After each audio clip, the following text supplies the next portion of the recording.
Hi, everybody. This is Drew Tomlin with the Association for Middle Level Education, and I'm joined today on this Google Hangout by a wonderful author of this article you're checking out at AMLE Magazine called Trading Snow Days for E-Learning Days. All right, so a really novel concept, excellent concept. And the author, of course, is Bobby Thompson. He's the principal of Triton Central Middle School in Fairland, Indiana.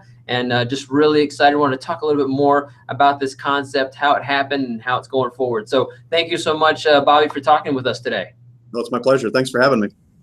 Terrific, terrific. So first question, here we are. It's August. Clearly not a snowbound time of year, but why is it important for people to start thinking about e-learning days now?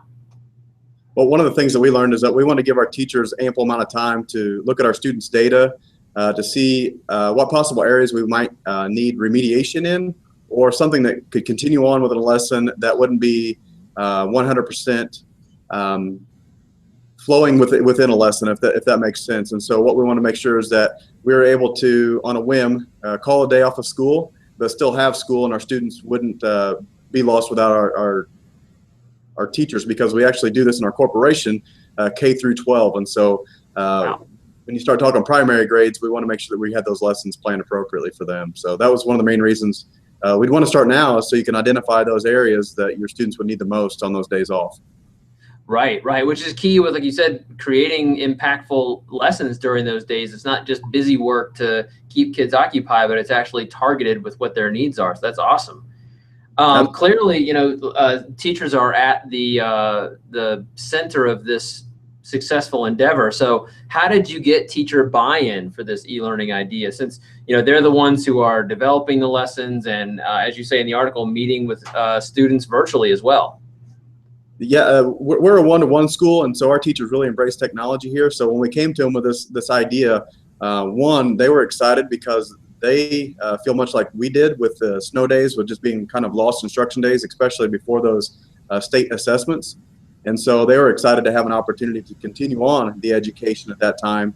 And then secondly, the perk to it was that we said that we could guarantee that we're going to get a 2-week spring break. And so they really appreciated that their schedule would be exactly what we said it would be on our master calendar.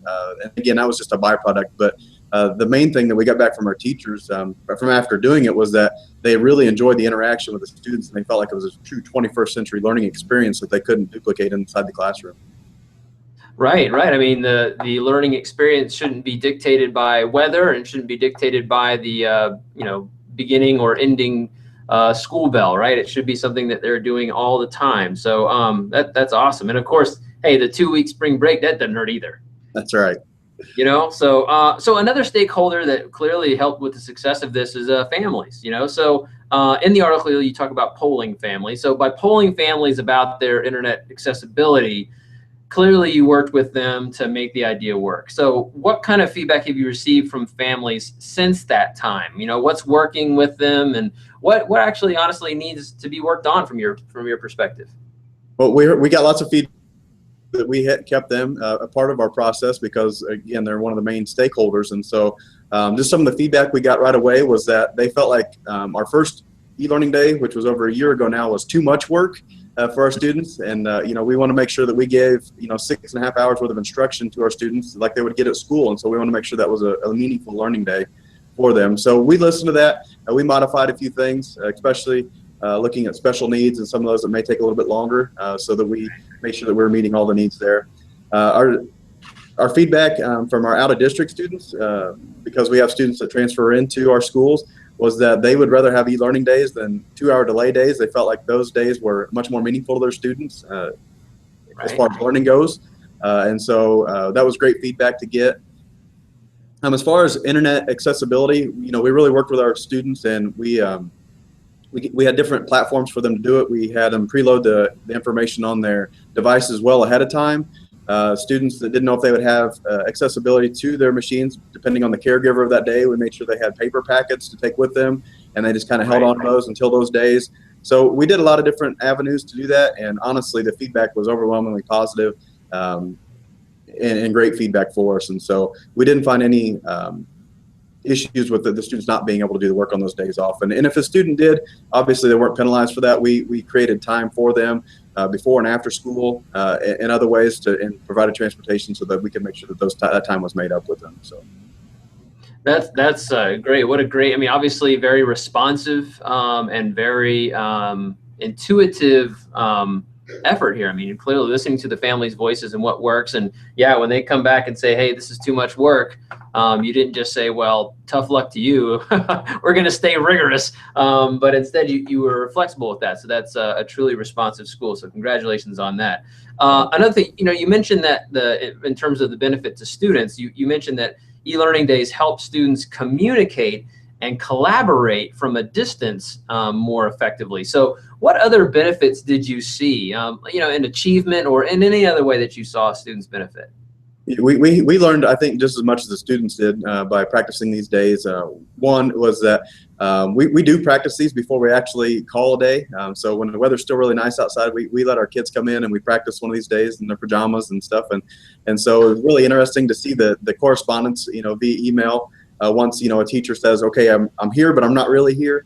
And so we would get emails saying, hey, what's this word, or what is this? And so the teacher would have to explain, I'm not standing next to you, so you're going to have to explain to me what that word is. And so via electronic communication, we take a lot of things for granted, and so our students really had to think about what they were doing and how they were effectively communicating with that. And so that was a really neat byproduct of it.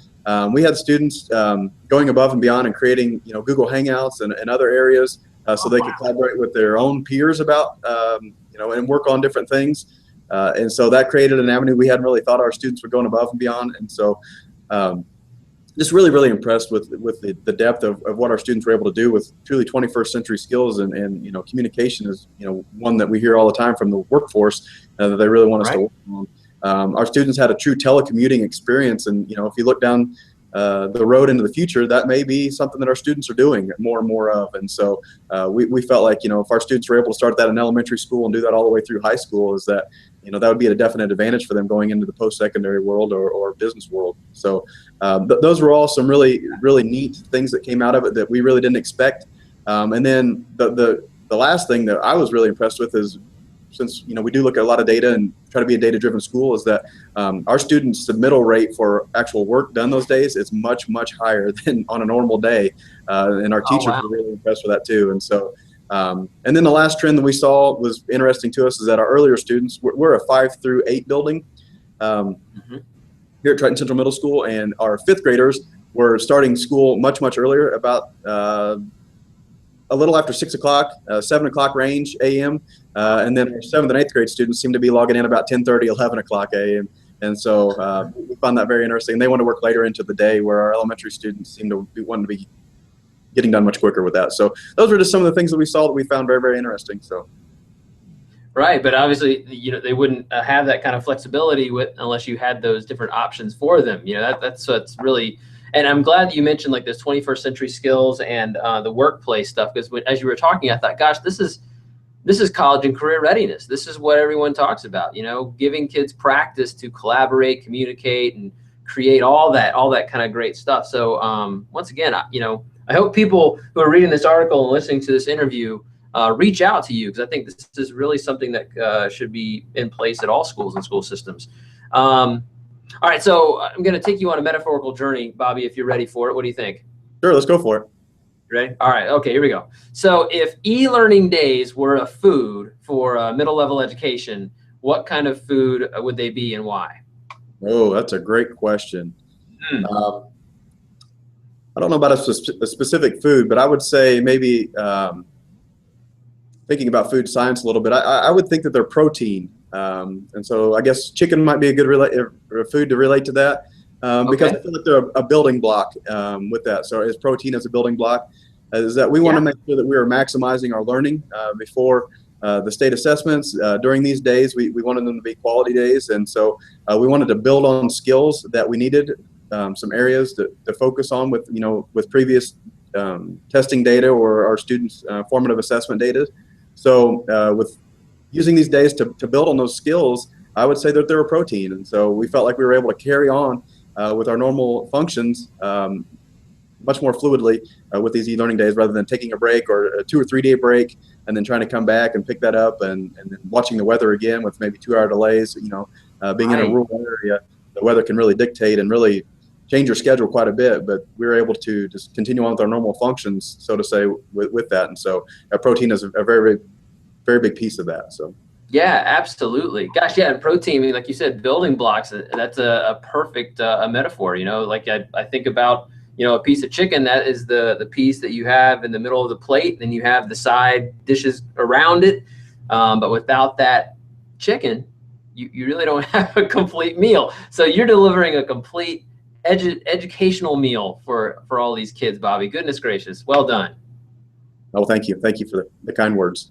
Hey. Well, thank you for this excellent content and for the excellent conversation. Appreciate you taking some time out of your summer to talk with us a little bit more. Thank you, Drew. I really appreciate the opportunity to. Excellent. And of course, hey, thank you, AMLE Magazine readers, for checking out the article and checking out this interview. Here at AMLE, we will help you reach every student, grow professionally, and create great schools. Thanks again, Bobby. Thank you.